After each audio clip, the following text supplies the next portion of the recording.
ఈ కేసు మనం గెలవలేం. మీ వాడిదే తప్పు. మనం శిక్ష మాత్రమే తగ్గించగలం. మన దేశంలో న్యాయ వ్యవస్థ అంటే ప్రజలకి చివరి ఆశ. అయితే ఈ వ్యవస్థలో కూడా అవినీతి జరుగుతుందా? జ్యుడిషియల్ కరప్షన్ అంటే ఏమిటి తెలుసుకుందాం. జ్యుడిషియల్ కరప్షన్ అంటే జడ్జి లేదా కోర్టు వ్యవస్థలో ఉన్న వ్యక్తి డబ్బు, ప్రభావం లేదా వ్యక్తిగత లాభం కోసం తీర్పును మార్చడం లేదా ప్రాసెస్ ని ప్రభావితం చేయడం. ఇది ఎలా జరుగుతుందో తెలుసా?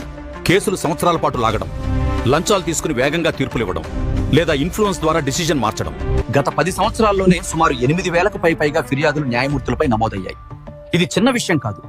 ఇది ఒక సిస్టంలో లోపం ఉన్నట్టు చూపుతుంది. ఇది ఎక్కువగా మధ్యతరగతి మనుషులను ప్రభావితం చేస్తుంది. మాకు పవర్ లేదు, డబ్బు కూడా పరిమితమే.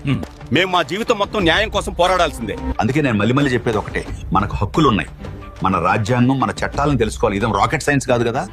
లంచం ఇవ్వడం కూడా తప్పని గుర్తించాలి. జ్యుడిషియల్ కరప్షన్ తగ్గాలంటే ట్రాన్స్పారెన్సీ పెరగాలి, కోర్టు ప్రక్రియలు క్లియర్ గా ఉండాలి, అకౌంటబిలిటీ ఉండాలి, టెక్నాలజీ వాడాలి, ఆన్లైన్ హియరింగ్స్, డిజిటల్ రికార్డ్స్ తీసుకురావాలి. చివరగా, న్యాయం అమ్ముకునే వస్తువు కాదు, అది ప్రతి పౌరుడి హక్కు. మనమే అవగాహనతో నిలబడితే ఈ వ్యవస్థ తప్పకుండా మారుతుంది.